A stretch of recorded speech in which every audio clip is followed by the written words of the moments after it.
பார்த்தேனே உயிரின் வழியே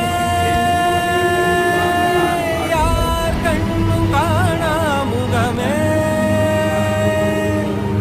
கல் என்று நினைத்தேன் உனையே நீ யார் என்று சொன்னாய் மனமே தான் நீயா ஆயிரம் கை உண்டென்றால் நீ ஒரு கை தரக்கூடாதா ஈராயிரம் கண் கொண்டாய் ஒரு கண்யனை பாடாதா உன்னில் சரணடைந்தே